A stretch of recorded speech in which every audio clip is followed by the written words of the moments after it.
Hey guys, thank you for tuning in to another episode of The Balance. Thought I'd hit you with a little Drake look alive because that's what Jesus did today. So thank you for listening. So today I want to start the show off with talking about abuse, sexual, physical, all that, because as you guys have probably heard, Trey Songz was arrested on assault charges. Fabulous is in the news for um, being an abuser, and R. Kelly is back in the news for his foolishness. So I thought that that would kind of be a great way to start the show off today, talking about that. So let's start with R. Kelly because it all starts with R. Kelly. This man has been doing this type of shit for the longest, and what really gets me is that he's literally getting away with it, and it's just mind boggling to me. Um, but then before I get into him more, I'm gonna also bring in Fabulous. So I'll use the terms allegedly, beat up Emily B so bad that he knocked her two front teeth out. There is video surfacing of him threatening to stab her, her dad, and her brother, in public with security present. So yeah, but there's still people on social media defending him and, you know, trying to say, oh, what did she do to make him like this? Or they don't believe it, or, it's another way of trying to harm the black man or whatever, what have you. Um, so there's that. And then Trey Songz, he's not getting a lot of flab, but he allegedly beat this girl in front of like 30 something witnesses. And it's just the level of boldness. So my thing comes to is why do we have this dialogue where we just don't want to believe women, or we just don't? It all comes down to we don't necessarily, or not me included, or we as a general, but people do not necessarily see the harm in abuse because men feel like they have that power, that sense of entitlement, that it's okay, and if they do it, then there has to be a reason behind it. But um, R. Kelly, he is accused of grooming 14-year-olds, and I believe a current 14-year-old, as sex pets. And that's just as terrible as it sounds. But R. Kelly, he is still being successful. He hasn't been arrested. He's still touring and finding success. And why is that? One, I can think that his victims are typically black women. And as Malcolm X once said, black women are the most neglected and disrespected people in America. And it's true. And you can look at numerous statistics that says how black women are so likely to be abused or killed by a black male partner in the United States. I believe that we're victims of abuse by black men at least every 28 hours. And so it's just kind of normalized and accepted when it shouldn't be. Um, and then that moves me sort of into Fabulous. He had a concert last night, and people were cheering him on and showing him such support, even though all of this is going down. And I'm not sure of Emily B's race or ethnicity, but at the end of the day, like, there needs to be some accountability. And, you can't have one movement without another, because the way black men feel about white men and white people, the same kind of oppression that's leveled towards them, they level towards black women. It's more of the same. Um, and so if you are a black male, you can't advocate for black liberation, equality, all these different things without including women, black women, into your equality and advocating for our issues as well. Because we're out here advocating for you, but you're not out here for us. You're not trying to do better by us. And that brings me to Stephen Clark. Who we all know was shot. Autopsy results showed that he was shot 8 times, 6 of those in the back. On Twitter, it surfaced some heavily anti-blackness, specifically towards black women, that he held, and that puts black women in this sort of predicament, like, man, like, no, he didn't deserve to be shot like that. And yeah, like, I want to advocate for his life and his rights, but this same man didn't love me. He didn't like me. He didn't find value in me. or in my life or in my worth. And that's just kind of, again, it circles back to all of this. It circles back to Fabulous and R.Kelly and Trey Songz and all the men who think like them and support them or try to cast down the women or find some kind of responsibility or fault in women. Um, how can we be out here caping for y'all when y'all do us however you wish? So for me, I would say that if you find anybody out here that is caping for um, Fabulous, you need to go ahead and cut them off because that tells you a lot about them. And again, people who don't take R. Kelly seriously, when he's over here having sex slaves and holding people in dungeons and he's training them and they don't ask to go to the bathroom without him, they speak, they dress exactly how he wants, and they're 14 years old and then they're even older, and he's just trapping these people and nobody cares because the victims are black women. And you know, um, with Trey Songz, like he abused a woman, so it's just like, why isn't our abuse, our pain, why isn't that taken as seriously as y'all pain? We always like have to take a back seat. Women always have to take a back seat to a man's pain and man's struggles. But you know what? We have those same struggles and more that y'all levy on top of us. So I don't know. I just wanted to get into that and kind of express my thoughts. I might be all over the place, but all of this is all over the place. We're going to take a quick break and then we'll be right back, guys. Hey guys, welcome back. So we're just gonna talk about some random news out here. So I don't know if you heard, but Tyga, he put King, his son's name, on a lease for a house that he stopped paying rent on. So not only is he trashed for dating an underage Kylie back in the day, he's also trashed because he's already trying to ruin his son's credit at 5 years old. Um, like what the hell? And unfortunately that is actually kind of common, and that's something that also needs to be looked at because I think that's disgusting that you, because you fucked up and don't have your life together, you want to mess with your own child's money, like their own credit that they're going to need to have their successful life. Because I doubt that King is going to be so rich that he never has to work a day in his life. Tyga clearly has money issues and it's expansive and extensive in the news. And Black China, like she's over here having freaking pictures taken with her butt looking like balls in a bikini. So she's not going to have money in the future. So don't mess with your son's credit. That is disgusting. Another thing I want to talk about was the Parkland shooting suspect. He is getting fan mail and money from supporters. And that is just absolutely disgusting. So, what are you supporting? What are you a fan of? Mass murder? Innocent people dying? Um, and like someone said on Twitter, I absolutely believe these types of people should be investigated. And also, like, there are so many people from the Republican Party and the NRA dragging these kids who are out here speaking, calling them soulless, and all this and that and the third. I'm like, y'all really out here wilding and caping for guns that you're attacking teenagers, that you're attacking people who literally are just saying, hey, we just want to live, guys. Um, so it's just mind blowing to me. Um, and I'm going to get to the Parkland kids in just a moment. But I also want to mention how everybody has now heard about Tyrone from Howard, how he embezzled $430,000 from the university, from the financial aid office in which he worked in. Also, but people seem to not be acknowledging, other people were arrested in the office because the total funds embezzled come up to about $1 million.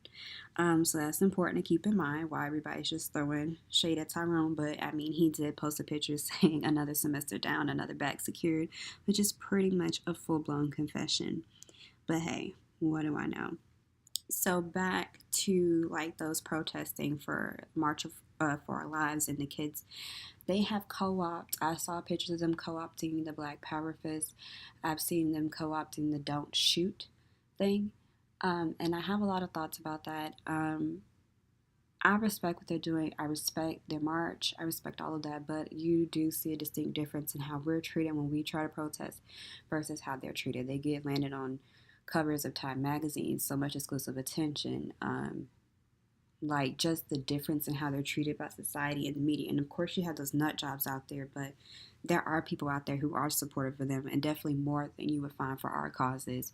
Um, and then also, I have an issue with co-opting um, our, our fight symbols, our, you know, our advocacy, because it's not right. Don't shoot. We're saying don't shoot in the sense that our lives mean absolutely nothing. And we're just trying to say, hey, just please don't shoot us because we don't want to die, because our lives, because of the color of our skin, don't matter. When y'all say don't shoot, you're just asking, for a random kid who's pure evil in your school not to shoot. But there's just, I mean, it's two different messages, it's two different things, because you're white. Your white kids, your lives matter, and that's never been doubted by the media, by the government, so to speak. Like, it's never been doubted by anyone. But our lives are constantly being told that they don't matter. See Alton Sterling, how they're not being charged. They fired the officer, but whoop-de-doo, he's not being charged when there's a life gone for no reason. So you're co-opting our struggles when they're nothing alike. It's almost disrespectful too, and especially when you're using the Black Power fist when that has so much history, so much struggle, like even more bloodshed, even more misery behind it. Um, it's just not right. I respect that you guys are trying to fight for something good, something I support, because it shouldn't be happening, school shootings, but they need to go about it another way, because this just isn't cool. So moving on, I'm gonna need someone to hold my earrings and, bring me some Vaseline on my face, because someone wants to go around biting Beyonce. So there was a whole big thing trending on Twitter, and I mean on national news, about who bit Beyonce. And right now, Sanaa Lathan is the primary suspect. Now, I will say that I've heard rumors months and months ago about Sanaa being on coke, that she does heavy lines of cocaine. And Beyonce, according to Tiffany Haddish and sources, said, like, oh, she's not always like this. She's just on drugs. She's high. And so from that, like, it does kind of make it seem like likely it would be Sanaa. Plus, there's pictures of them being cool. Who else would Beyonce let get close to her and close to Jay-Z? So, I mean, I'm not ruling it out. I'm not saying it's true, but I'm also not ruling it out. But also, speaking of that, Beyonce shouldn't even have to remove any actress, any person's hand from Jay-Z. He should still be doing that himself. So, once again, Jay-Z's out here having suspect behavior. But quickly, we're going to talk about some Black excellence. So there's this young lady from Wisconsin. She just got her PhD at the age of 23, so I thought that was amazing, and I thought that she definitely deserved her roses and her things. So her name is Julia Nepper. She's 23 years old, and she just finished her PhD from the University of Wisconsin. She's always been gifted. She got her bachelor's at age 16, and of course now she has her PhD at 23. So awesome. Congrats. Love it. Give her things, and just wish her so much success in life, because that's dope, and I love to acknowledge us out here doing great things. So yeah, I kind of already mentioned Alton Sterling. I can't say I'm surprised, but it sucks nonetheless that there's still no justice or accountability for killing us. But yeah, so we're gonna move a little bit forward. I want to bring up Linda Brown, who is the driving force behind the whole Brown v. Board of Education. She died this past week, and I just want to say rest in peace, because without her, who knows where we would be at this point in life. So, I mean, the case was just so impactful, so important, and it's also a reminder that she just died, and I believe at the age of 76, so it wasn't that long ago, like people want to make it seem. When we talk about our oppression, they want it like it's so long ago, but it's really not, because she was very much alive, and she was only 76, and in the grand scheme of things, that's pretty young. So yeah, so moving on, I wanted to mention something I didn't get a chance to last week. It's actually a study about African Americans and asthma. So one study found that 47% of African American children and 67% of Puerto Rican children with moderate to severe asthma did not respond to albuterol. In 2014, African Americans were almost 3 times more likely to die from asthma-related causes than their white counterparts. Now, why is this? The reason is genetic differences. It affects how people respond to medical treatment. And so the vast majority of participants in studies involving lung disease and genetics are of European descent. So basically they're just testing white people and seeing how things work on them and not others. And that's why we have the issue. Just like a lot of medicines are tested on men but not women. So that's why they say, oh, like, don't take it if you're pregnant, because they don't know. They don't experiment on pregnant women or women at all. So they don't know how it affects us. So basically, it comes down to a genetic variant. It's a gene called the NFKB1. It's more pregnant. It's more prevalent in people of African ancestry. So that kind of affects our response to that medicine. And I thought that was something really interesting, and I thought that I would share it with you guys. So to wrap up for today's episode, I just wanted to sit back and just talk for a little bit because my 2-year anniversary from graduating college is coming up, and I just think about how post-grad life is so different from undergrad life. And I'm in graduate school now, but the ways of it is different, and it causes me sometimes to sit back and think like, yo, if I could change, what would I change? And I think for me, I would definitely network more, and I would have made friends also my focus versus these niggas, because that was like my main focus when I got there. But definitely networking was important.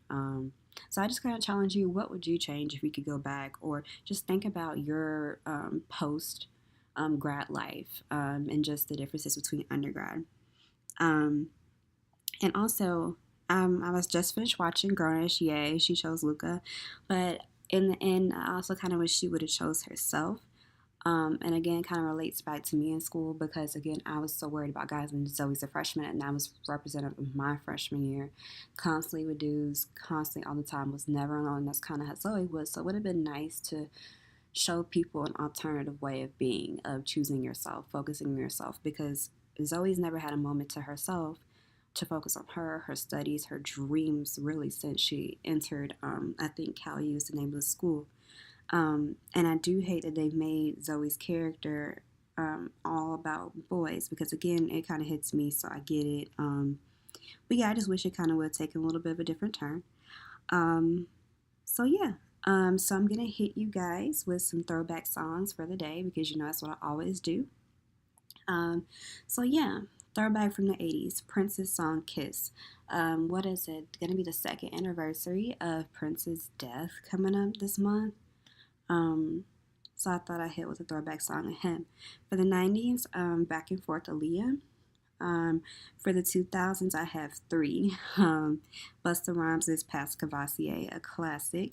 Clips' Grinding, another classic, because you can't tell me you weren't in school beating on a little desk doing the beat. I still do it now. And then Usher's Seduction. Like, that's a hit. That's a classic that I totally forgot about. So yeah.